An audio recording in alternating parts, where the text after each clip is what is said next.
노란 빛깔의 강황가루를 넣은 커피를 또 골든 라떼라고 불리고 있는데, 강황이 몸에 좋다는 사실은 이미 미국과 유럽 등 전 세계적으로 많은 인기를 끌고 있는 새로운 종류의 커피 중 하나라고 해요. 강황에 함유된 커큐민 성분에는 이 강력한 항염 효과를 지니고 있어 우리 몸의 염증 유발 물질을 억제하고 암세포가 발생하고 증식되는 위험을 낮춰줘요. 또한 우울증을 완화하는 데도 도움이 되고 기억력 개선이랑 치매를 예방하는 등 다양한 효과를 갖고 있어요. 강황 커피는 커피 한 컵에 강황 한 티스푼을 넣어 마시면 좋은데, 강황 속 커큐민은 우리 몸에 굉장히 흡수되기 어려운 성질을 갖고 있어요. 그래서 세계적으로 유명한 원료 기업들은 각 기업마다 커큐민의 흡수율이 높인 특허 원료를 만들어내곤 하는데, 간단하게 흡수율을 높일 수 있는 방법은 있어요. 바로 이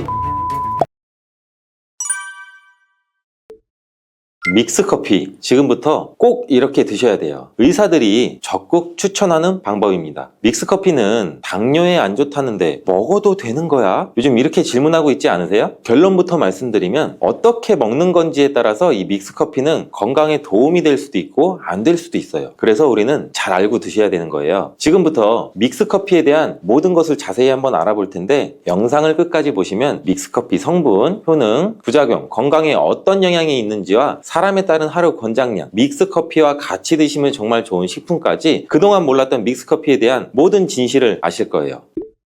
제일 먼저 기억하실 게 믹스커피의 성분인데요. 믹스커피는 과연 어떤 성분으로 만들어졌을까요? 물론 믹스커피 제조사마다 성분이 조금씩은 달라요. 가장 많이 드시는 믹스커피를 기준으로 말씀드릴게요. 믹스커피 성분 첫 번째는 프림이에요. 프림의 원료는 코코넛의 속살인데요. 코코넛 과육에서 채취한 식물성 지방을 분말로 만들어서 믹스커피의 프림으로 사용하는 거예요. 근데 이 프림이 지방이니까 몸에 안 좋고 콜레스테롤 수치를 높인다 하시는 분들도 있고, 식물성 지방이라서 오히려 몸에 괜찮다 하시는 분들도 있는데, 어떤 게 과연 맞는 말일까요? 정확히 말하자면 프림에 들어있는 지방은 코코넛에서 추출한 식물성 지방이 맞기는 해요. 근데 콜레스테롤을 대놓고 올리는 나쁜 포화 지방이 맞아요. 근데 여기서 여러분들이 기억하셔야 할 것이 있는데, 프림에 사용되는 주요 성분인 이 야자유는 중세지방산, 일반적으로 많이 알려져 있는 포화지방산과는 조금 달라요. 이 중세지방산은 일반적으로 체내 에서 빠르게 흡수돼서 에너지원으로 전환이 되거든요. 또한 일반적인 포화지방산과는 다르게 심혈관 건강에 악영향을 미치지 않고 소화에도 도움을 줄 수 있는 지방산이긴 해요. 믹스커피 프림에 들어있는 포화지방은 그 양이 적다는 거예요. 요플레 하나 정도에 들어가 있는 양이라고 할 수 있어요. 요플레는 우리 건강을 위해 드시고 또 맛도 좋잖아요. 결국 믹스커피에는 몸에 안 좋은 포화지방이 들어있지만 소량이라서 콜레스테롤 수치의 영향이 하루 한 잔 정도는 매우 크게 좌지우지 할 수 없다고 할 수 있어요. 그리고 콜레스테롤에 대한 것도 잘 아셔야 되는데, 우리가 식사하면서 섭취하는 콜레스테롤은 약 20%를 차지하고 나머지 80% 정도는 이 필요한 만큼 우리 몸에서 자연적으로 합성이 돼요. 그렇기 때문에 단순히 커피 한 잔 정도를 마신다고 해서 콜레스테롤 수치가 급격히 올라가거나 건강에 이상을 끼칠 정도의 영향을 주지는 않는다는 거죠. 믹스커피 성분 두 번째는 설탕이에요. 설탕은 당 성분으로 칼로리가 높아서 당연히 몸에 안 좋은 걸로 알고 계실 거예요. 더군다나 믹스커피에 들어있는 설탕은 정제 과정을 거친 백설탕이라서 일반적인 설탕보다 흡수 속도가 어마어마하게 빨라요. 즉 믹스커피를 마신 뒤 우리가 만족감을 쉽게 느끼는 것은 그만큼 흡수율이 빠르기 때문인데, 이 당이 소화 과정을 거치지 않고 곧바로 혈액에 녹아들게 돼요. 왜 안 좋은지 아시겠죠? 근데 여기서 반전이 있어요. 믹스커피에는 설탕이 5g 정도 밖에 이제 들어있지 않다는 건데, 쉽게 설명드리면은 우유 200ml 한 잔이 칼로리가 약 135칼로리 정도가 되고 단순당 함량은 약 10g 정도가 돼요. 그리고 콜라 한 캔의 칼로리는 100kcal 정도 되고 단순당 함량이 27g 정도. 그리고 요구르트는 이제 큰 거 말고 이제 작은 요구르트도 칼로리가 약 45칼로리 정도에 단순당 함량도 약 9g 정도 되는데, 그렇다면 믹스커피 한 잔에 들어있는 칼로리는 얼마나 될까요? 믹스커피 한 잔에는 칼로리가 약 50kcal 정도 들어있고 단순당은 6g 정도 들어있어요. 칼로리를 먼저 보자면 작은 요구르트 한 병 정도 수준이에요. 콜라랑 비교해봐도 콜라는 절반 정도 수준이고, 우유 200ml 한 잔하고 비교하면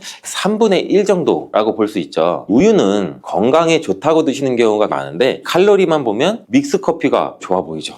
당연히 칼로리만 비교할 수는 없겠죠. 그 다음에는 단순당을 비교 한번 해볼게요. 단순당이 믹스커피 한 잔이 5g 정도인데 작은 요구르트랑 비교해도 절반 정도 수준이고 콜라 한 캔이랑 비교하면 약 6분의 1 수준이에요. 그리고 우유 200ml랑 비교해도 절반 정도 수준인 거죠. 이렇게 비교하면 요구르트나 우유, 콜라 절대 먹지 말아야 하는 거 아니야? 이렇게 생각하실 수가 있어요. 근데 그게 아니고요. 믹스커피가 그만큼 그리고 칼로리와 단순당이 생각하시는 것보다는 적다는 거예요. 칼로리와 단순당이 높으면 당연히 몸에 안 좋을 수 있는데 생각하시는 것처럼 이 믹스커피에 많지 않고 적은 양이니 하루에 대여섯 잔씩 매일 꾸준히 드시는 거 아니면은 뭐 심각한 질환을 초래할 만큼 영향을 끼치는 게 아니겠죠. 그러면 하루에 몇 잔까지 먹는 게 괜찮을까요? 일단 당뇨가 있거나 당이 높으신 분들은 하루 한 잔 정도가 적당한데요. 식후 한 3시간 정도 이후에 드시는 거를 추천드려요. 그리고 당 체크를 주기적으로 계속 하시니 당 수치가 높지 않으면 2잔 정도까지도 드셔도 아마 괜찮으실 거예요. 당뇨가 없으신 일반인들은 하루에 한 2-3잔 정도까지는 상관이 없으시고요. 그렇다고 이를 매일매일 꾸준히 드시는 건 적은 양이라도 몸속에 쌓일 수가 있기 때문에 그리 좋지는 않다는 거 여러분들 다들 알고는 계시죠? 그래도 건강을 위해 미리 예방하는 차원에서 식사하시고 바로 드시지 마시고 2시간 정도 후에 드시면 좋겠습니다. 믹스커피 성분 세 번째는 커피에 들어있는 카페인입니다. 카페인에 대해 설명하기 전에 믹스커피도 일반 커피처럼 커피가 들어가 있기 때문에 커피 성분이 주는 효능이나 부작용도 나타날 수가 있어요. 먼저 커피의 효능을 보자면 커피 효능 첫 번째, 암 예방 효과가 있어요. 미국 건강맨체 캔서헬스에 따르면 ITPR3라는 물질은 대장 안에서 간 전이에 기여하는 유전자의 발현을 유도해서 도미노 효과를 유발하는 물질인데 특별한 업체에는 아직 없다고 해요. 근데 커피를 마시는 사람에서 카페인이 이 ITPR3에 대한 억제 효과를 보인다는 것을 발표했고 카페인 섭취와 대장암 재발 및 사망률의 관계를 추적한 결과 하루 4잔 이상 커피를 마신 환자들이 전혀 마시지 않은 사람들에 비해서 생존율이 현저히 향상된 것으로 규명된 바 있는 연구도 진행을 했어요. 이런 실험은 진행하면서 커피의 카페인에 대한 효능들이 지금까지 다양하게 연구가 되고 있는데 그렇다고 해서 커피를 무조건 많이 드시라는 얘기는 아니고 또 믹스커피 자체가 이러한 효능이 있다는 말도 절대 아니에요. 카페인에 대한 몇 가지 실험을 이야기해드린 거예요. 그만큼 너무 부정적인 카페인에 대한 인식을 변화시켜보라고 말씀드리는 거예요. 커피 효능 두 번째는 기억력 회복 효과가 있어요. 이 서울대 식품생명공학부 교수님께서 쥐의 인지 능력을 실험한 실험이 있는데 쥐를 물에 빠뜨린 뒤 안전한 장소에 도착하는 시간을 측정해 봤더니 평균 한 10초 정도 걸렸어요. 이 쥐들에게 기억력을 손상시킬 수 있는 물질들을 투입하고 같은 실험을 했을 때 안전한 장소를 발견하는 데는 최대 40초가 걸렸고 이 쥐들을 두 그룹으로 나누어서 한 그룹은 하루에 커피 3잔 그리고 다른 그룹은 6잔의 커피를 주입했어요. 그 결과 하루에 3잔의 커피를 준 쥐들은 20초로 오히려 빨라졌어요. 근데 하루에 6잔을 주입한 쥐들은 거의 정상으로 돌아왔고 평균 10초 정도 걸렸대요. 이러한 결과에 따르면 커피 안에 들어있는 성분이 기억력 회복에 확실히 도움이 되었다고 할 수 있는 실험도 있다고 제가 지금 간략히 소개해드리는데 참고로 이 실험에서는 일반 카페인 커피와 디카페인 커피 이 두 종류를 같이 실험했어요. 근데 거의 똑같은 효과를 보였대요. 결론을 말씀드리면 커피에 카페인이 없어도 커피에 들어있는 클로로켄산 등 각종 항산화제 성분 덕분에 기억력 회복 효과가 높아졌다고 볼 수 있는 거죠. 정말 놀랍지 않나요? 나이가 들어가면 기억력이 안 좋아지고 인지능력 장애가 오면서 더 나아가서는 치매가 올 수도 있는데 커피의 성분이 이런 질병을 또 예방할 수도 있다니 너무 커피를 부정적인 시각으로 보시지 않아야겠죠. 그렇다고 남용하면 안 되시고 모든 사람에게서 동일한 실험 효과가 나타나는 게 아니니 자신의 상태 잘 알고 드셔야겠죠. 다만 카페인에 예민하신 분들은 믹스커피나 일반 카페인 커피를 드시면 잠을 잘 못 주무실 수가 있으니 디카페인 커피를 또 추천드리는 이유 중 하나죠. 그리고 역류성 식도염이나 위염 같은 위장관 질환이 있으신데 커피는 드시고 싶은 분들은 될 수 있으면 디카페인 커피를 드시면 되겠죠. 커피의 효능 세 번째는 혈당 조절 효과예요. 전 세계적으로 대사증후군을 앓고 있는 사람이 10억 명이 훨씬 넘는다고 해요. 이처럼 많은 사람들이 모든 질병의 근원이라고 불리는 이 대사증후군을 가지고 있어요. 최근의 연구들은 커피가 대사증후군의 발병 위험을 감소시킨다는 것을 보여주고 있는데 커피에 대한 매우 흥미로운 연구 논문 하나를 제가 지금 소개해 드릴게요. 이 연구는 하루에 5잔의 카페인을 마신 사람과 카페인이 없는 커피를 마신 사람 두 그룹을 비교했어요. 카페인 커피를 마시는 사람과 카페인이 없는 커피를 마시는 사람은 커피를 마시지 않는 사람에 비해서 당 섭취 2시간 후 혈당이 13.1% 10%나 크게 떨어졌어요. 이 외에도 카페인의 혈당에 관계된 실험들도 많이 존재하는데 카페인도 적절한 용량, 그렇다고 음료에 들어있는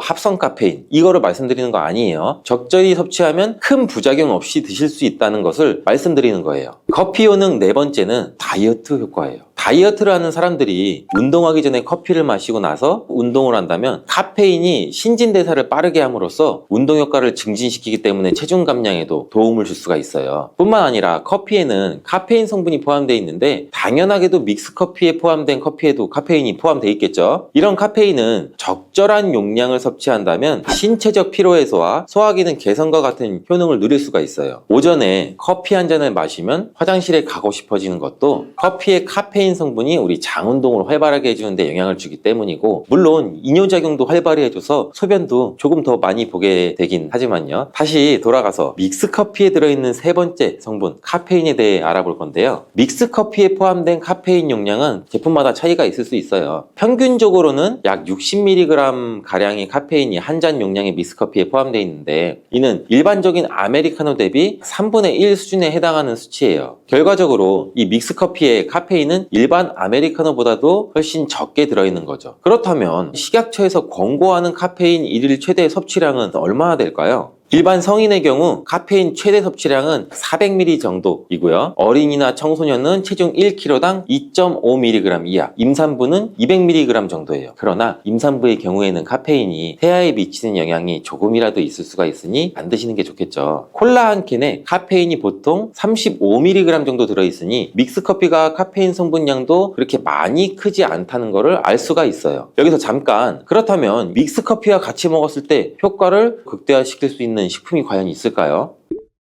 믹스커피와 같이 먹으면 좋은 음식 첫 번째는 강황이에요. 노란 빛깔의 강황가루를 넣은 커피를 또 골든 라떼라고 불리고 있는데, 강황이 몸에 좋다는 사실은 이미 미국과 유럽 등 전 세계적으로 많은 인기를 끌고 있는 새로운 종류의 커피 중 하나라고 해요. 강황에 함유된 커큐민 성분에는 이 강력한 항염 효과를 지니고 있어 우리 몸의 염증 유발 물질을 억제하고 암세포가 발생하고 증식되는 위험을 낮춰줘요. 또한 우울증을 완화하는 데도 도움이 되고 기억력 개선이랑 치매를 예방하는 등 다양한 효과를 갖고 있어요. 강황 커피는 커피 한 컵에 강황 한 티스푼을 넣어 마시면 좋은데, 강황 속 커큐민은 우리 몸에 굉장히 흡수되기 어려운 성질을 갖고 있어요. 그래서 세계적으로 유명한 원료 기업들은 각 기업마다 커큐민의 흡수율이 높인 특허 원료를 만들어내곤 하는데, 간단하게 흡수율을 높일 수 있는 방법은 있어요. 바로 이 후추인데, 미국에 있는 텍사스 주립대학에서 실시한 연구 결과 강황의 커큐민은 후추의 피페린과 만나면 흡수율이 약 2000%까지 높아지는 것으로 나타났대요. 강황 커피에 후추를 아주 살짝 넣어 드시면 건강 개선 효능을 높일 수 있으니, 만약 향이 강하다고 느껴지신다면 우유를 조금 넣어서 드셔도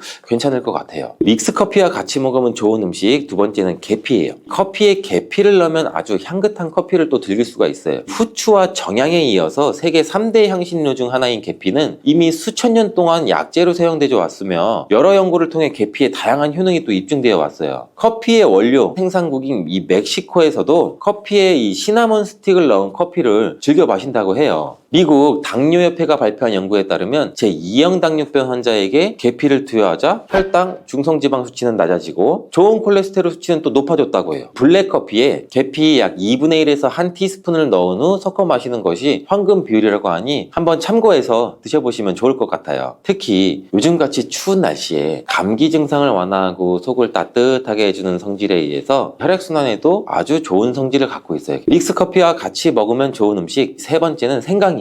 강력한 항산화 성분을 가진 생강은 커피에 넣어 함께 곁들여 마시면 생강의 알싸한 맛이 부드러워지면서 향긋한 생강 커피를 즐길 수 있다고 해요. 생강이 매운맛을 내는 이 쇼가올과 진저롤 성분이 우리 몸의 콜레스테롤을 낮춰서 동맥경화나 뇌경색 등을 예방해서 항염, 항암 효과가 또 뛰어나서 암을 유발하는 종양세포의 성장도 억제하고 다양한 효능을 갖고 있거든요. 특히나 기관지를 확장시키는 효과가 있어서 기관지염이나 천식이나 비염을 달고 사시는 분들은 자주 섭취하시면 아주 아주 좋은 성분이기도 해요. 추가로 생강에는 디아스타제라는 단백질 분해 요소가 있어서 식후 커피에 생강가루를 넣어서 마시면 장 운동을 촉진해서 더부룩한 속을 해소하는 데도 도움을 줄 수 있어요. 드시는 방법은 커피 한 컵에 생강가루 한 티스푼 정도 넣어 드시면 되고, 생강의 맛이 조금 걱정되신다면 처음에는 조금씩 넣고 서서히 맛을 익혀가는 것도 좋은 방법이라고 할 수 있어요. 제가 지금 말씀드린 방법이 무조건 믹스커피를 먹어라, 먹지 말아라 하는 말은 아니고, 믹스커피에 대한 오해와 건강을 걱정하시는 분들께 어떤 식으로 먹으면 조금이나마 건강에 대한 걱정을 덜게 만들어줄까 하는 의문에서 시작된 것이기 때문에 오해 말고 그냥 편안하게 들어주시면 좋겠습니다. 그러면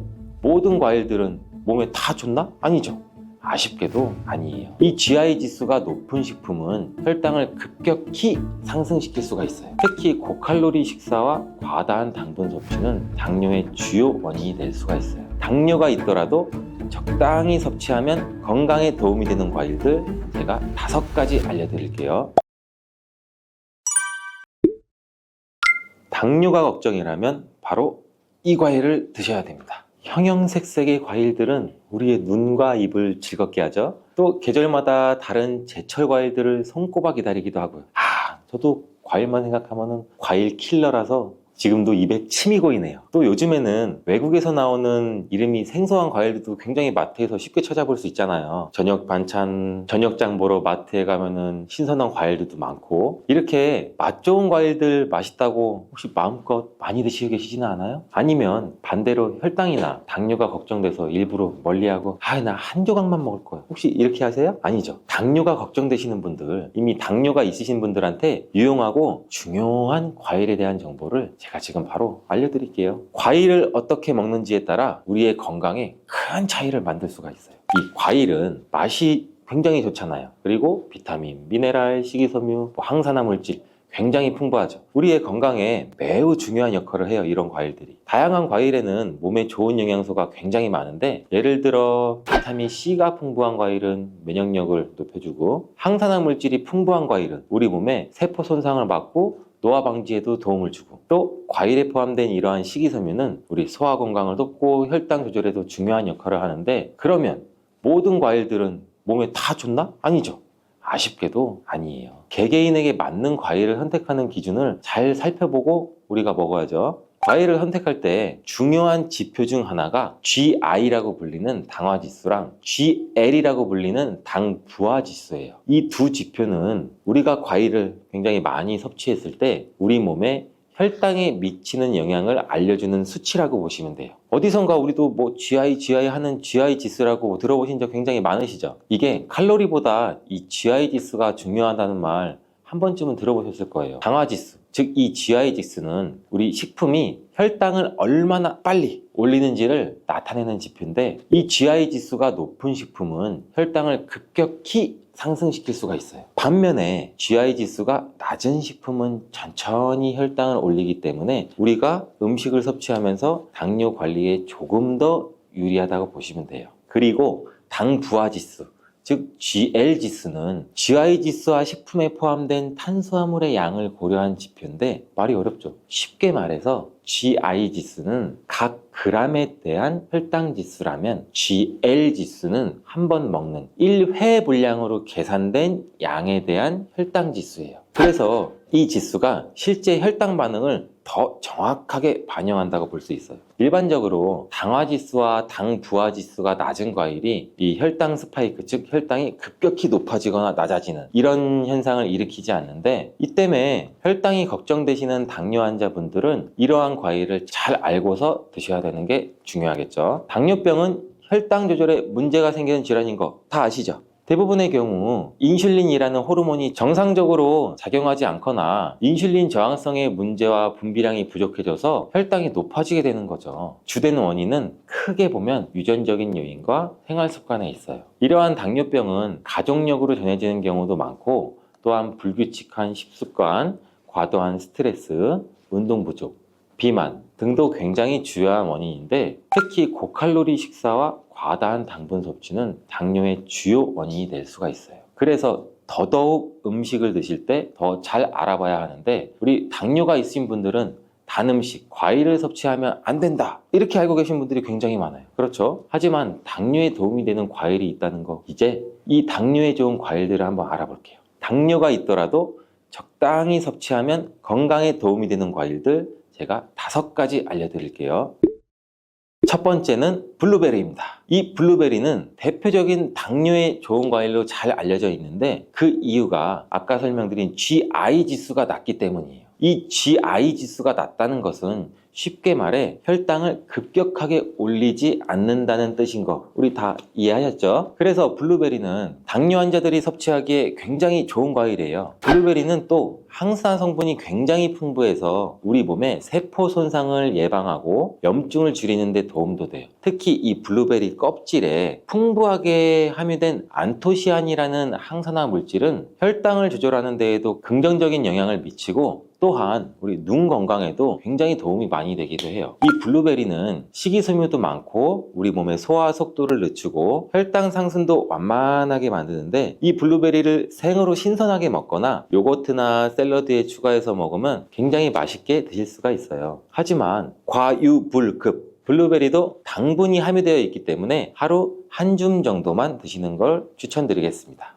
당뇨에 좋은 과일 두 번째, 키위입니다. 이 키위는 저혈당 지수 과일이면서 식이섬유가 굉장히 풍부해서 우리가 혈당 조절에 굉장히 좋은 과일인데 이 키위에 포함된 수용성 섬유질은 소화를 늦추고 혈당 상승을 억제하는 효과도 있어요. 또한 비타민 C랑 칼륨이 풍부해서 면역력 강화랑 심혈관 건강에 도움을 줄 수도 있는데 이 키위에는 항산화 물질인 폴리페놀과 카로티노이드가 포함되어 있어서 세포 보호 및 염증 완화에도 굉장히 좋은 영향을 미치게 됩니다. 하지만 우리 모두 키위 역시 너무 많이 드시면 안 되겠죠. 제가 항상 말씀드리잖아요. 너무 많이, 과하게는 절대 안 됩니다. 하루에 1개 정도 섭취하면 좋은데 이 키위는 간편하게 껍질을 벗기고 바로 섭취할 수도 있잖아요. 껍질을 안 벗기고 저도 마찬가지로 귀찮아서 반 딱 자르고 수저로 티스푼으로 파서도 깔끔하게 먹을 수가 있어요. 바쁜 일상 속에서도 간편하게 먹을 수가 있어서 굉장히 많은 사람들이 좋아하는데 하지만 이제부터는 키위의 껍질을 까지 않고 한번 드셔보세요. 어떻게 키위 껍질을 까지 않고 먹어?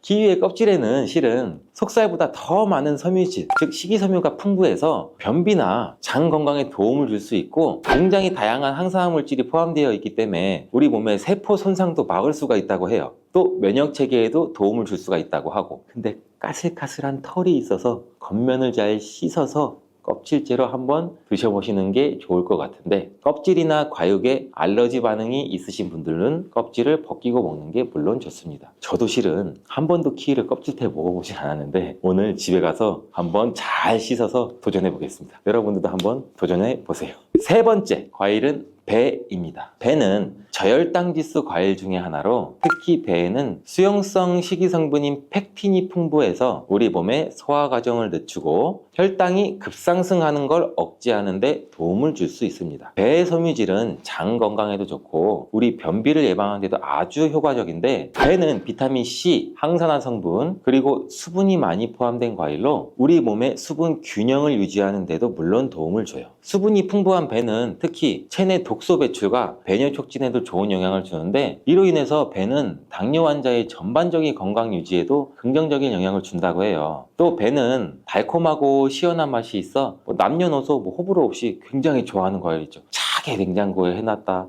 저도 차게 먹으면 안 좋은데 여름철에 더울 때 찬 거 깎아서 아삭아삭 섭취하면 굉장히 좋잖아요. 근데 이것도 하루 1개 정도 섭취하면 좋습니다. 자, 혈당 관리에 좋은 과일 네 번째는 바로 아보카도. 아보카도 좋아하시는 분들 굉장히 많으시죠. 아직까지 생소하신 분들도 있을 거예요. 요즘 마트에서도 쉽게 볼 수 있는 아보카도는 당분이 거의 없는 과일이에요. 오히려 건강한 지방이 많이 포함되고 있어 혈당 상승을 억제하는 데 도움을 주는데 여기에는 이 올레산이라는 불포화 지방이 혈당 상승을 늦추고 인슐린 저항성을 개선도 시켜주고 혈당 조절도 지원해주는 역할도 같이 해요. 또한 이 아보카도에는 식이섬유랑 칼륨이 풍부해요. 이게 혈당 안정화에도 긍정적인 영향도 미치고 우리 몸의 소화작용에도 좋은데 이는 항염증 효과도 뛰어나고 세포 보호에도 굉장히 좋다고 해요. 또한 이 아보카도는 식사 대용으로 굉장히 좋고 우리 샐러드나 스무디에 넣어서 먹으면 맛있고 건강한 간식이 됩니다. 그러나 이렇게 몸에 좋은 아보카도도 너무 많이 섭취하면 탈이 날 수가 있어요. 하루에 반 개 정도 섭취하는 것이 적당하다고 합니다. 5번째 과일은 사과입니다. 저는 새콤달콤한 이 사과를 정말 좋아하는데, 이 사과가 외국에서는 하루 한 알의 사과면 의사 선생님이 필요가 없다, 진짜 이런 말이 있을 정도로 몸에 굉장히 좋아요. 이 사과는 식이섬유가 매우 풍부한 과일인데, 사과에 포함된 펙틴이라는 식이섬유는 아까도 잠깐 말씀드렸듯이 소화 속도를 늦추고 혈당 상승을 억제하는 데도 굉장히 효과적이에요. 특히 껍질을 포함한 사과를 섭취하면 이 식이섬유의 섭취량이 훨씬 많아져 혈당 관리에 큰 도움이 될 수도 있고, 사과도 또한 이 저혈당 지수 과일로 혈당을 급격하게 올리지 않으므로 당뇨 환자가 섭취하기에 굉장히 좋은 과일이에요. 또한 이 사과에는 비타민 C가 풍부하고 폴리페놀과 같은 항산화 성분도 포함되어 있어 당뇨뿐만 아니라 염증 완화와 면역력 강화에도 도움을 줍니다. 이 사과는 하루 1개 정도 섭취하면 좋고, 드실 때는 껍질을 깎아서 드시지 마시고 껍질까지 깨끗이 세척해서 함께 드셔야 된다는 점 잊지 마세요. 자, 이렇게 당뇨에 좋은 5가지 과일을 알아봤는데, 이렇게 맛도 좋고 건강에도 좋은 과일도 섭취 방법이 매우 중요해요. 그럼 당뇨에 악영향을 줄 수 있는 과일 섭취 방법에는 무엇이 있는지 알아볼까요? 당뇨에 안 좋은 과일 섭취법, 첫 번째, 과일 주스로 주시는 거예요. 과일 주스를 100%, 이 100% 과일 주스로 드셔도 가공 과정에서 당분이 많이 포함될 수가 있고, 또 이 액상이라서 몸의 흡수 또한 일반 과일을 먹었을 때보다 우리 몸이 흡수율이 빨라질 수가 있어요. 이렇게 흡수율이 빨라지면 이 혈당 스파이크를 쉽게 불러일으킬 수도 있고, 주스 대신 생과일을 섭취하는 것이 훨씬 더 건강에 이로우니 우리 모두 기억하시길 바래요. 또 2번째, 건조된 과일입니다. 과일 자체가 나쁘다고 제가 말씀드리는 거 아니에요. 건조된 과일인 건과일은 당뇨에 좋지 않아. 왜? 건과일은 과일의 수분 함량은 낮아지고 과일의 부피는 줄어들지만 당분은 그대로 함유하고 있어서 당분 농도가 높아요. 여러분, 혈당 지수 GI가 높아서 혈당을 급격히 올릴 수가 있기 때문에, 예를 들어 건포도, 건살구, 건무화과 등등 굉장히 많이 있겠죠. 이렇게 당분이 농축되어 있는 것들은 당뇨 환자이신 분들은 적당히 또 혹은 피해야 된다는 거 아시겠죠? 3번째, 가공된 과일입니다. 이 가공된 과일을 피하는 것이 굉장히 좋은데, 이 가공된 과일이란 뭐냐? 통조림에 들어있는 과일, 이렇게 가공된 과일 굉장히 맛있잖아요. 통조림 복숭아, 생각만 해도 군침이 돌고, 통조림 요새 화채 만들 때 여러 가지 과일 있는 수박 넣고 통조림 까서 그 안에 있는 과일 부어서, 생각만 해도 침이 고이죠. 이 과일 통조림은 과일 주스 시럽이 함께 들어있는 경우가 많아서 당분이 농축되어 있어요. 이 당분이 농축되어 있어 혈당을 급격하게 올릴 수가 있기 때문에 과일을 섭취할 때는 신선한 과일 그 자체로 섭취하는 것이 굉장히 중요합니다. 몸에 안 좋은 과일 섭취 방법이 이것 말고도 중요한 것이 또 있는데 바로 알려드릴게요. 식사 직후에 마무리로 우리 디저트로 과일 한번 먹자. 디저트로 사과나 배 과일 없나? 굉장히 많은 분들이 이렇게 드시고 계시잖아요. 대부분 식사를 다 하시고 입가심으로 과일 한두 조각 정도 드시는데, 이 식후에 당분이 많은 과일을 섭취하시면 식전에 과일을 드시는 것보다 몸에 해롭다는 사실 알고 계셨나요? 식후에 과일을 섭취하게 되면 우리가 식사를 하면서도 혈당이 올라가는데, 과일을 섭취하면 혈당이 급격하게 올라갈 수 있고 이 혈당 스파이크가 일어날 가능성이 있습니다. 과일은 식전에 먹는 것이 실은 과일의 섬유질이 우리 몸에 포만감도 주고 소화도 천천히 하게 도와줘서 탄수화물의 흡수를 늦추게 하는 효과가 있어요. 또한 이 과일을 드실 때는 껍질과 함께 섭취하시는 게 몸에 더 좋은 과일들이 있는데, 과일의 껍질 속에는 이 과일의 속살과는 비교도 안 되게 굉장히 많은 식이섬유랑 항산화 물질이 풍부하게 들어있어요. 이 껍질이 혈당 조절과 소화 건강에 더욱 도움이 되는 과일들도 굉장히 많이 있는데, 예를 들면 사과나 배는 껍질에 많은 영양분이 들어있기 때문에 껍질을 벗기지 않고 깨끗하게 씻어서 그대로 먹는 것이 굉장히 좋습니다. 다만 깨끗하게 세척도 잘 해주셔야 되고, 농약이 걱정된다면 유기농 과일을 선택을 하시는 것도 좋은 방법이 되겠죠. 이제부터 과일의 영양까지 생각하신다면 껍질은 버리지 마세요. 마지막으로 섭취 방법과 함께 중요한 건 과일을 드실 때 양을 꼭 조절해야 된다는 겁니다. 제가 계속 말씀드렸죠. 양, 적정량. 그럼 맛있는 과일을 한 번 먹기 시작하면 배가 부를 때까지 드시지는 않나요? 물론 그런 경험 굉장히 많을 거예요. 저도 마찬가지고. 근데 과일은 이렇게 자연적인 당분을 포함하고 있기 때문에 적당량을 섭취하는 것이 굉장히 중요한데 하루에 한두 개가 적당해요. 일반적으로 보면 이것도 과일 종류에 따라 달라서 굉장히 주의를 해주셔야 됩니다. 맛있는 과일 계속 저절로 손이 가더라도 손이 가요 손이 가 건강한 몸을 위해서 참고 너무 많이 먹지 않도록 주의하세요. 건강한 몸을 위해서 건강한 습관이 나를 만든다. 오늘도 꼭 기억해 주세요. 미국의 당뇨병협회 학술지에 따르면 매일 약 57g 정도의 피스타치오를 섭취한 당뇨 환자는 당 수치와 인슐린 감소에 도움이 된다고 발표했어요. 피스타치오는 특히 임신성 당뇨를 예방하는 데 탁월한 효과를 보여 임산부의 혈당 수치 조절에 굉장히 많은 도움을 주는 것으로 알려져 있어요. 다만 주의하실 것은 시중에 판매되는 피스타치오에는 소금간이 되어 있는지를 확인하셔서 소금이 들어있지 않은 제품으로 구매하시길 바래요. 네 번째로 당뇨에 좋은 간식은 과일이에요. 당뇨가 있으신 분들은 과당 때문에 대부분 과일을 먹으면 안 되는 것으로 알고 계신데 과일에 대한 오해 때문이에요. 과일의 당이 당뇨에 좋지 않다는 건 사실이지만 과일도 우리 잘만 드시면 오히려 당뇨에 도움을 줄 수가 있어요. 다만 한 가지 조건은 정제된 당분을 섭취하지 않는 상황에서 천연당인 과일을 드셔야 된다는 거예요. 과일 중에서도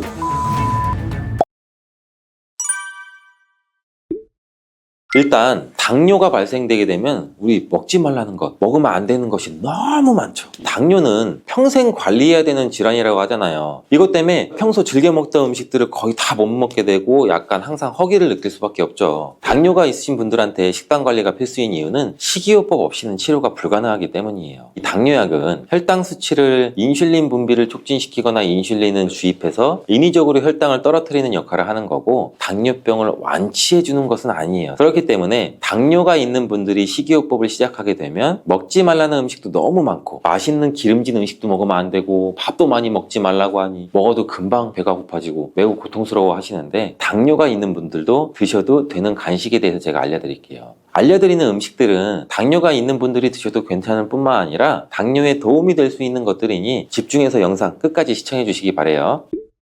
첫 번째는 바로 초콜릿이에요. 당뇨가 있는데 초콜릿이라니 깜짝 놀라셨죠? 정말 의외의 간식이 초콜릿인데요. 다만 아무 초콜릿이나 드시면 안 되고 다크 초콜릿을 드셔야 해요. 일반적인 초콜릿에는 카카오 말고도 당 성분이 많이 함유되어 있기 때문에 당뇨가 있는 분들은 드시면 안 되지만 90% 이상의 카카오로 만들어진 다크 초콜릿은 간식으로 소량씩 드셔도 괜찮아요. 당을 조절해야 되는 이유는 혈당이 올라가게 되면 우리 혈관 속에서 당이 산화돼서 여러 가지 합병증을 일으키기 때문인데 그런데 다크 초콜릿의 카카오에는 폴리페놀 성분이 있어서 산화작용을 막아주는 역할을 하게 되는 거예요. 그래서 당뇨 환자들의 합병증을 예방하는데 도움을 줄 수 있는 간식이 될 수 있는 거죠. 카카오의 함량이 높아질수록 단맛은 줄어들고 카카오의 씁쓸한 맛은 강해지기 때문에 일반적으로 초콜릿에는 당 성분뿐 아니라 맛을 좋게 하기 위해서 여러 가지 들어가게 되죠. 초콜릿을 구매하실 때 성분표를 확인해서 카카오의 함량이 높은 것을 구매하시길 바래요. 두 번째로 당뇨에 좋은 간식은 바로 삶은 계란이에요. 당뇨가 있는 분들은 특히 단백질의 섭취는 굉장히 중요해요. 그 이유가 바로 근육 때문인데 중년 이후의 나이가 되시면 근손실이 급격히 일어나게 되는데 근육이 많을수록 혈액 속의 당분 대사를 촉진을 할 수가 있어 혈당 수치를 낮추는 데 직접적으로 도움을 주게 돼요. 이 때문에 근육을 유지하는 것은 당뇨에 굉장히 중요한 부분이에요. 단백질의 섭취가 중요한 이유도 단백질의 대사를 하기 위해서는 더 많은 에너지가 필요해서 인슐린 분비를 자극하지 않고 진행되기 때문에 당뇨가 있는 분들뿐만 아니고 다이어트 하시는 분들한테도 도움이 돼요. 계란 한 개에는 약 6g 정도의 단백질이 함유되어 있고 탄수화물은 거의 없어서 혈당을 낮추는 데 도움이 되고 위에 머무르는 시간이 3시간 정도 되기 때문에 포만감이 오래 지속될 수 있어요. 국내 연구진의 연구 결과 하루 3개 이상의 계란을 섭취한 사람은 그렇지 않은 사람에 비해서 대사증후군에 걸릴 확률이 남자는 54%, 여자는 약 46% 정도 낮았다고 해요. 계란을 섭취하면 계란에 함유된 레시틴이라는 성분과 여러 항산화 물질들이 우리 인슐린의 민감성을 개선하는 데 도움을 주기 때문에 당뇨에 도움이 되는 거예요. 계란은 일단은 기름에 조리한 후라이보다는 삶은 것을 드시는 것을 권장드리고요. 흰자만 먹는 것보다는 노른자와 함께 드시는 게 좋아요. 계란의 영양소는 흰자보다 노른자에 훨씬 더 많이 함유가 되어 있기 때문인데요. 소화가 잘 되지 않는 분들은 흰자는 충분히 익혀 드시고 노른자는 익히지 않고 드시는 것, 즉 반숙으로 드시는 게 소화가 잘 된다는 거 기억해 주시길 바라고요. 세 번째로 당뇨에 좋은 간식은 피스타치오예요. 미국의 당뇨병협회 학술지에 따르면 매일 약 57g 정도의 피스타치오를 섭취한 당뇨 환자는 당 수치와 인슐린 감소에 도움이 된다고 발표했어요. 피스타치오는 특히 임신성 당뇨를 예방하는 데 탁월한 효과를 보여 임산부의 혈당 수치 조절에 굉장히 많은 도움을 주는 것으로 알려져 있어요. 다만 주의하실 것은 시중에 판매되는 피스타치오에는 소금간이 되어 있는지를 확인하셔서 소금이 들어있지 않은 제품으로 구매하시길 바래요. 네 번째로 당뇨에 좋은 간식은 과일이에요. 당뇨가 있으신 분들은 과당 때문에 대부분 과일을 먹으면 안 되는 것으로 알고 계신데 과일에 대한 오해 때문이에요. 과일의 당이 당뇨에 좋지 않다는 건 사실이지만 과일도 우리 잘만 드시면 오히려 당뇨에 도움을 줄 수가 있어요. 다만 한 가지 조건은 정제된 당분을 섭취하지 않는 상황에서 천연당인 과일을 드셔야 된다는 거예요. 과일 중에서도 블루베리가 특히 좋은데 블루베리의 보라색에는 안토시아닌이라는 성분이 풍부하게 함유가 되어 있어요. 이 안토시아닌이라는 성분은 우리 혈관에 있는 포도당을 근육에 저장시켜주고 간에서 포도당이 합성되는 것을 억제시켜줘서 혈당을 낮춰주는 작용을 해요. 미국의 당뇨병 협회는 블루베리를 당뇨병 슈퍼푸드라고 부르면서 블루베리를 꾸준히 섭취하면 인슐린 감수성을 향상시키고 혈당을 낮추는 데 도움이 된다고 발표도 했어요. 하루에 150g의 블루베리를 섭취한 실험군은 혈당 스파이크의 발생률이 낮아졌고 인슐린 수치 또한 낮아진 것으로 확인되었다고 발표했어요. 그리고 사과에는 펙틴이라는 식이섬유가 많이 함유가 되어 있는데 펙틴이라는 성분은 혈당을 낮춰주는 작용을 해서 천연 당뇨약이라고 불리기도 해요. 또한 사과는 껍질째 드시는 게 굉장히 좋은데 우리 몸에 좋은 영양 성분이 껍질에 거의 다 함유가 되어 있어요. 이 외에도 신맛을 나는 과일들이 당뇨에 탁월한 효능을 발휘한다고 해요. 신맛을 내는 과일에는 유기산이 풍부한데 유기산은 혈관 청소를 해주는 역할을 하게 돼요. 그리고 이 신맛 나는 과일에는 강력한 항산화제인 비타민 C, E, 셀레늄, 아연 등이 풍부해서 우리 몸 안의 염증을 치료해주고 산화된 혈관을 회복시켜주는 역할을 같이 해주기도 해요. 과일이 당뇨에 도움될 수 있지만 드시면 또 안 되는 것이 있어요. 그건 바로 말린 과일과 과일 주스예요. 말린 과일은 당도가 높고 많이 드시게 되면 혈당을 급격히 높일 가능성이 있어요. 그리고 과일 주스에도 식이섬유가 하나도 없고 당 성분이 첨가된 것들이 굉장히 많죠. 혈당 스파이크를 일으키는 주범이 될 수가 있겠죠. 과일을 드실 때는 가공된 과일이 아닌 천연 상태의 과일을 드시길 추천드리고 다섯 번째 당뇨에 좋은 간식은 바로 당근이에요. 당근이 당뇨에 좋지 않다고 간혹 잘못 알고 계시는 분들이 있는데 당근에는 카로티노이드라는 성분이 굉장히 풍부해요. 이 성분이 강력한 항산화 물질인데 당뇨로 인한 혈관 합병증을 예방하는데 탁월한 효능을 발휘하는 성분이에요. 당근은 손가락만한 크기로 잘라서 보관하셨다가 공복에 허기가 생길 때 꺼내 드시면 허기도 사라지고 혈당 관리에도 좋고 당뇨나 합병증도 예방할 수 있으니 한번 씹어 드셔보시길 바래요. 함께 드시면 좋은 채소로는 오이, 샐러리, 파프리카 등등이 있습니다. 여섯 번째로 당뇨에 좋은 간식은 볶은 콩이에요. 검은 콩의 껍질에는 강력한 항산화 성분인 안토시아닌이 풍부하게 함유가 되어 있고 콩에는 단백질도 풍부하게 함유가 되어 있어 불포화 지방산도 들어있어요. 볶은 콩은 심혈관 질환을 예방하는 데 탁월할 뿐만 아니라 담즙 분비를 촉진하는 데에도 큰 도움을 주는데 변비가 있으신 분들한테도 도움을 주고 근손실을 방지하고 다이어트에도 도움을 줄 수가 있어요. 당뇨병이 정말 무서운 이유는 당뇨로 인해서 이 혈관에 문제를 일으키기 때문인데 우리 몸은 전체가 혈관으로 이루어져 있기 때문에 우리 몸 전체에 합병증을 일으킬 수 있는 가능이 있다는 거죠. 대표적인 것이 심혈관 질환인데 심장병, 심방세동, 심근경색, 뇌혈관 질환, 파킨슨 치매 등등등 일으킬 수가 있어요. 또 관절과 말초신경에도 문제를 일으킬 수가 있는데 당뇨로 발가락, 더 나아가 발목까지 절단하는 상황까지 이루어질 수 있는 굉장히 무서운 질환이에요. 눈의 혈관에도 문제를 일으키면 실명에까지도 이를 수가 있는데 최근 논문에 따르면 당뇨에 걸린 사람은 암에 걸릴 확률이 50%까지 증가하는 것으로 보고되고 있어요. 당뇨는 이렇게 단순히 혈당의 문제가 아니라 몸 전체의 질병을 일으킬 수 있는 굉장히 무서운 병이에요. 그렇기 때문에 식이요법을 철저히 해서 당뇨를 예방하고 처방약을 드시는 분들은 식이요법과 병행해서 치료해야 되는 게 가장 좋은 방법이에요.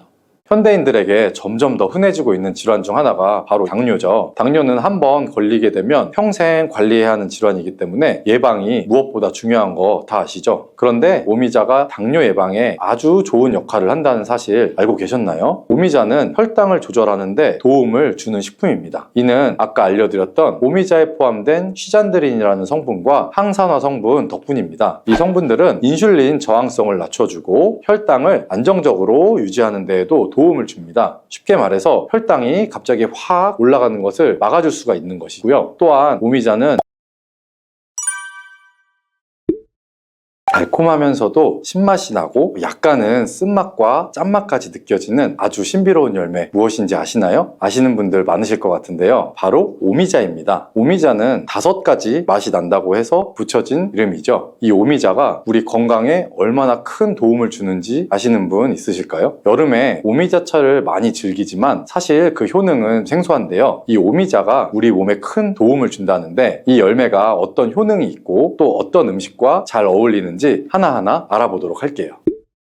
오미자는 우리나라뿐만 아니라 중국과 일본에서도 오랫동안 약재로 사용되어 온 열매인데요. 이름에서 알 수 있듯이 신맛, 단맛, 쓴맛, 짠맛, 매운맛 이렇게 5가지 맛이 난다고 해서 오미자라고 불립니다. 주로 산속 깊은 곳에서 자라는 덩굴 식물의 열매로 늦여름에서 초가을 사이에 수확을 하죠. 오미자의 많은 효능 중에 가장 유명한 건 기관지에 좋다는 건데요. 오미자가 어떻게 우리의 기관지를 보호하는지 바로 알려드릴게요. 요즘 미세먼지나 환절기에 건조한 날씨 때문에 기관지가 불편한 분들이 많죠. 기침이 자주 나고 목이 따갑거나 가래가 끓는 느낌이 드시면 기관지가 약해져 있을 가능성이 큰데요. 이럴 때 오미자가 효과가 좋다는 거 알고 있으실까요? 오미자에는 쉬잔드린과 고미신이라는 성분이 풍부하게 들어있는데요. 쉬잔드린은 주로 기침 억제와 거담작용을 통해서 기관지 건강에 도움을 줄 수 있는 성분입니다. 거담작용이란 기관지 내의 가래를 제거하는 것을 말하는 것이고요. 또한 기침 반사를 억제해서 과도한 기침을 완화시키는 데 도움을 줍니다. 특히 만성적인 기침을 갖고 있거나 기관지염과 관련된 기침 증상을 완화시키는데 탁월한 효과를 보입니다. 또 이 성분들은 기관지 점막을 보호하고 염증을 줄여주는 역할도 해주는데요. 쉽게 말해서 기관지 점막을 튼튼하게 만들어서 외부 자극으로부터 보호해주는 것이죠. 또한 오미자는 기관지 확장 효과도 가지고 있는데요. 기관지가 좁아지면 숨쉬기가 답답하고 가래가 쉽게 끼게 되는데 오미자가 이 기관지를 확장해주면서 원활한 호흡을 도와주는 것입니다. 그래서 천식이나 만성 기관지염이 있는 분들에게는 최고의 식품인 것이죠. 특히 가래가 끈적하고 잘 나오지 않을 때 오미자차를 따뜻하게 마셔주면 한결 편안해지는 것을 느낄 수가 있습니다. 이렇게 기관지 건강을 지켜주는 오미자 정말 대단하죠. 오미자의 놀라운 효능 2번째는 당뇨 예방입니다. 현대인들에게 점점 더 흔해지고 있는 질환 중 하나가 바로 당뇨죠. 당뇨는 한번 걸리게 되면 평생 관리해야 하는 질환이기 때문에 예방이 무엇보다 중요한 거 다 아시죠? 그런데 오미자가 당뇨 예방에 아주 좋은 역할을 한다는 사실 알고 계셨나요? 오미자는 혈당을 조절하는데 도움을 주는 식품입니다. 이는 아까 알려드렸던 오미자에 포함된 쉬잔드린이라는 성분과 항산화 성분 덕분입니다. 이 성분들은 인슐린 저항성을 낮춰주고 혈당을 안정적으로 유지하는 데에도 도움을 줍니다. 쉽게 말해서 혈당이 갑자기 확 올라가는 것을 막아줄 수가 있는 것이고요. 또한 오미자는 췌장 기능을 강화하는 데도 효과적입니다. 오미자에는 항산화 물질인 폴리페놀이 풍부하게 함유되어 있다는 거 아셨나요? 항산화 물질은 췌장을 포함한 신체 조직들을 산화 스트레스로부터 보호를 해주고 췌장 건강을 유지하는 데 도움을 줍니다. 췌장은 우리 몸에서 인슐린을 생성하는 중요한 기관이죠. 오미자가 췌장의 기능을 활성화시켜서 인슐린 분비를 촉진하는 데 도움을 주기 때문에 혈당 조절이 어려운 분들에게는 오미자가 특히 도움이 될 수 있겠죠. 뿐만 아니라 오미자는 체내에서 혈당이 과도하게 상승하는 것을 방지해주는 역할도 하는데요. 우리가 밥 먹고 나서 혈당이 급격하게 오르는 것을 막아주고 당이 천천히 흡수될 수 있도록 도와줍니다. 그래서 평소에 혈당이 높거나 당뇨가 걱정되시는 분들은 오미자를 꾸준히 섭취해 보시면 많은 도움이 될 수가 있습니다. 오미자의 놀라운 건강 효과 3번째는 콩팥 건강에 도움을 주는 겁니다. 오미자가 신장 건강에 좋다니 참 놀랍죠. 콩팥, 즉 신장은 우리 몸의 노폐물을 걸러내고 체내의 수분을 조절해주는 중요한 역할을 하는데요. 그런데 나이가 들면서 신장 기능이 약해지는 생기는 경우가 많고, 특히 당뇨나 고혈압을 앓고 계신 분들은 신장 건강을 더욱 신경 써야 하는 거 다 아시죠? 이때 도움을 줄 수 있는 것이 바로 오미자입니다. 오미자는 신장의 기능을 보호하고 강화하는 데 도움을 주는 약재로 오래전부터 사용되어 왔습니다. 한방에서도 신장 기능이 약해져서 몸이 자주 붓거나 소변을 자주 보게 되는 증상에 오미자를 처방하곤 했는데요. 오미자는 신장의 혈액순환을 원활하게 만들어주고 신장이 제 기능을 할 수 있도록 도와줍니다. 오미자에는 고미신이라는 성분이 들어있는데요. 오미자의 고미신 A, B, N 성분은 항염 효과가 뛰어나서 신장의 염증 반응을 줄이는데 도움을 줍니다. 신장의 염증을 억제하면 단백뇨와 같은 증상이 완화될 수가 있고요. 또한 오미자는 이뇨작용을 촉진해서 신장이 원활하게 노폐물을 배출하도록 도와주니 신장 건강을 지키는데 도움이 되는 것이죠. 또한 오미자는 체내의 수분 밸런스를 조절하는 데 좋은데요. 몸이 자주 붓는다면 오미자를 꾸준히 섭취하는 것이 도움이 될 수가 있습니다. 신장의 기능이 약해지면 몸속에 노폐물이 원활하게 배출되지 못하고 수분이 정체되면서 부종이 생길 수가 있죠. 오미자는 이 같은 부종을 완화하는 데 효과적이기 때문에 신장 건강을 위해서 오미자 꼭 드셔야겠죠. 오미자의 효능 네 번째는 면역력 강화입니다. 면역력은 우리 몸을 각종 질병으로부터 보호하는 중요한 요소인데요. 나이가 들수록 면역력이 떨어지면서 감기나 다른 질병에 쉽게 걸릴 수 있기 때문에 면역력을 강화하는 것이 중요하다는 것은 다들 알고 계실 거예요. 면역력 강화에 오미자가 좋은 작용을 해주는데요. 오미자에는 폴리페놀과 안토시아닌 등의 강력한 항산화 성분을 함유하고 있습니다. 이런 항산화 성분들이 우리 몸의 면역력을 높이는 데 큰 도움을 주는 것이고요. 특히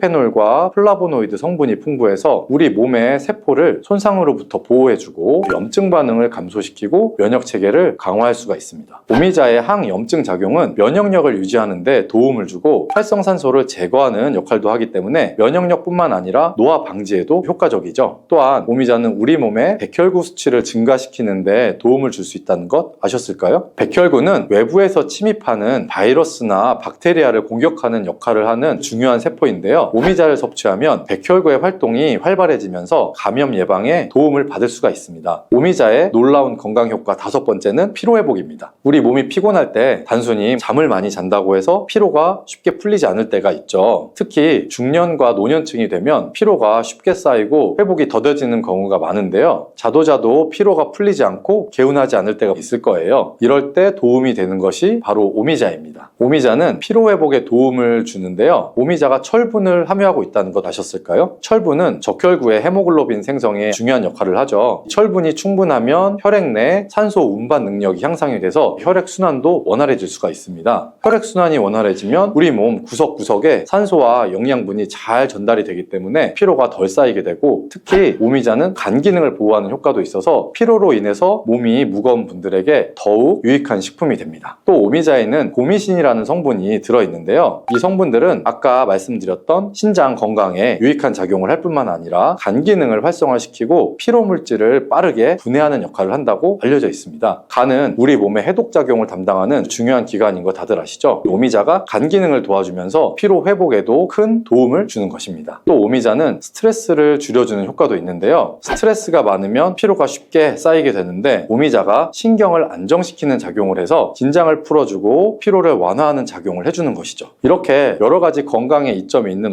오미자를 드실 때 생으로 드시는 분들은 잘 없을 텐데요. 어떤 방법으로 섭취해야 몸에 200% 득이 되는지 오미자 섭취하는 방법 바로 알려드릴게요.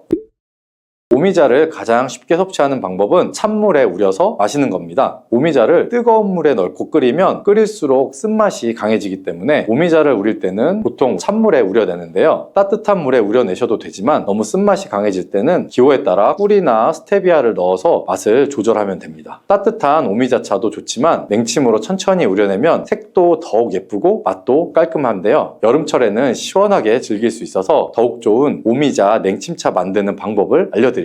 준비 재료는 간단한데요. 말린 오미자 30g, 물 500ml, 꿀 또는 레몬입니다. 만드는 방법은 말린 오미자는 한번 가볍게 헹궈서 불순물을 제거해 준 뒤에 깨끗한 물 500ml에 오미자를 넣고 냉장고에서 12시간 이상 우려주는 겁니다. 참 쉽죠? 시간이 지나면 붉은빛을 띠면서 오미자 특유의 새콤달콤한 맛이 우러나오는데요. 원하는 농도에 따라서 더 오래 우려내셔도 됩니다. 여기에 단맛이 필요하면 꿀을 넣거나 상큼한 맛을 더하고 싶으면 레몬 레몬을 띄워서 드셔보시면 됩니다. 맛이 한층 더 업그레이드 될 거예요. 이렇게 만든 오미자 냉침차는 여름철에 얼음을 넣어서 마시면 더운 날씨에 지친 몸을 개운하게 해주니까 여름철에 한번 만들어 보세요. 오미자는 강한 신맛이 있어서 단맛이 나는 음식과 잘 어울리는데요. 요구르트와 함께 먹으면 더욱 맛있고 건강하게 즐길 수가 있습니다. 상큼하고 달콤하면서도 건강에 좋은 오미자 요구르트 만드는 방법을 알려드릴게요. 준비 재료는 간단한데요. 말린 오미자 10g, 물 150ml, 플레인 요구르트 1컵, 꿀 또는 올리고당 한두 큰술입니다. 만드는 방법은 먼저 말린 오미자를 물 150ml에 넣고 냉장고에서 12시간 이상 충분히 우려주시고요. 이때 뜨거운 물이 아니라 찬물에 우려야 영양 성분이 더 잘 추출이 됩니다. 이렇게 냉침으로 우려낸 오미자는 체에 걸른 다음에 즙만 따로 준비해 주시고요. 플레인 요구르트 1컵에 오미자 냉침 액기스를 넣고 잘 섞어주세요. 신맛이 좀 강하면 꿀이나 올리고당을 한두 큰술 넣어서 맛을 조절해 주시면 되고요. 이렇게 하면 새콤달콤한 오미자 요구르트가 완성이 됩니다. 아침에 가볍게 먹거나 간식으로 챙겨 드시면 장 건강에도 도움이 되고 피로 회복에도 좋으니 꼭 한번 해 드셔 보시길 바랍니다. 세 번째로 소개해 드릴 것은 오미자 청인데요. 오미자 청은 오랫동안 보관할 수 있어서 언제든지 쉽게 차로 만들어서 마실 수가 있습니다. 또한 청을 이용해서 다양한 음식에도 활용이 가능한데요. 오미자청 만드는 방법도 알려드릴게요. 준비 재료는 말린 오미자 400g 혹은 생 오미자 500g, 설탕 또는 비정제 설탕 500g 또는 꿀 400g 유리병입니다. 만드는 방법은 말린 오미자일 경우에는 오미자를 깨끗이 씻은 다음 물에 30분 정도 불려준 뒤에 체에 받쳐서 물기를 제거하고 유리병에 오미자를 담아주세요. 생 오미자는 잘 세척한 다음에 바로 유리병에 담아주시면 됩니다. 오미자와 설탕 또는 꿀을 넣어서 충분히 잘 섞어주시고요. 그 다음 뚜껑을 닫은 다음 상온에서 2-3일 정도 숙성시키고 냉장고에서 2주 이상 보관하면 오미자 청이 완성이 됩니다. 오미자 청은 물에 타서 차로 마셔도 좋고 탄산수에 넣으면 에이드처럼 즐겨도 아주 맛있죠. 또한 오미자 청과 레몬즙을 활용해서 샐러드 드레싱으로도 사용할 수가 있는데요. 만드는 방법도 어렵지 않고 활용 방법도 많으니까 한번 집에서 해보시는 것도 좋겠죠. 몸에 좋은 오미자도 과하게 드시면 안 좋을 수가 있는데요. 오미자는 혈압을 상승시킬 수 있는 성분을 소량이지만 함유하고 있기 때문에 고혈압을 걱정하시는 분들이라면 다량으로 섭취하는 것은 피하시는 것이 좋고요. 특히 혈압약이나 혈액응고 약물을 복용 중인 분들은 오미자를 다량으로 드시게 되면 약효에도 영향을 줄 수가 있기 때문에 적당량 드시는 것이 좋겠습니다.